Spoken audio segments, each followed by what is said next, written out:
వారెవ్వా! మామూలుగా లేదు గదా ఆ ఇల్లుపాయం. ఎక్కడ నెగ్గాల్నో గాదు, ఎక్కడ తగ్గాల్నో దెలిసినోళ్ళే గొప్పోళ్ళైతే, వంట సామాన్లను ఎట్లా వాడాల్నో దెలిసినోళ్ళే స్మగ్లర్ గాన్లు. బ్యాంకాక్కేంచి దగ్గర దగ్గర కిలో దాంకా గంజాయిని పొట్లాలల్ల గట్టుకొని ఎవ్వలకు అనుమానం రాకుండా మన దేశంలోకి జారగొడదామని జూసిండ్రు. కానీ ఢిల్లీ విమానం డిపోల ఎరకబట్టే మిషన్ల పనితనం ముంగట ప్లాన్ ఫ్లాప్ అయింది. గిన్నెలల్ల దాచి అనుమానం రాకుండా సెట్ చేసిండు. ఫ్యామిలీ మ్యాన్ లెక్క కటింగ్ ఇచ్చిండు. కానీ స్కానింగ్ మిషన్ల కంట్లెబడి దొంగోడు దొరికిపోయిండు. ఎంకిపెండ్లి సుబ్బు సావుకొచ్చినట్టు నిమ్మలంగా డ్యూటీ చేసే కస్టమ్స్ ఆఫీసర్లకు జరంత పని పెట్టినట్టే అయ్యింది. సుత్తే సానాలు తెచ్చి అరెగ్మాల్ సామాను పక్కున వలగొట్టి వర్కుల జుట్టిన గంజాయిని వజనేసిండ్రు.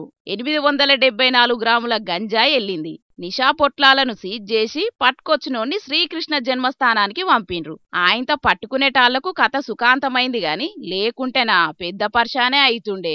గంజాయి గబ్బుకు ఎంత యూత్ పోరగాన్లు ఆగమయ్యేటోళ్ళో ఏమో పోన్రి. ఇంత పక్కడ్బందీగా తెచ్చిండంటే ఎనుక పెద్ద ముఠానే ఉండొచ్చని పెడ్లర్ను గట్టిగానే అరుచుకుంటున్నారట ఢిల్లీ పోలీసోళ్ళు. ఇప్పటిదాకా బంగారాన్ని నిషా ఎక్కిచ్చే కాస్ట్లీ డ్రగ్స్ ను జారగొట్టినోళ్లను చూసినాం గాని లోకల్లో దొరికే గంజాయిని కూడా ఇడిచిపెడతలేరంటే పెద్ద దందానే నడుస్తున్నదని డౌట్ అనుమానాలు పడుతున్నారు కొందరు సీనియర్ పోలీసోళ్ళు. విమానం డిపోలల్లా ఇట్లనే సాగనంటే ఈ పాత సామాన్లతోని డిపోలు పుల్లైతే కావచ్చు పోన్రి.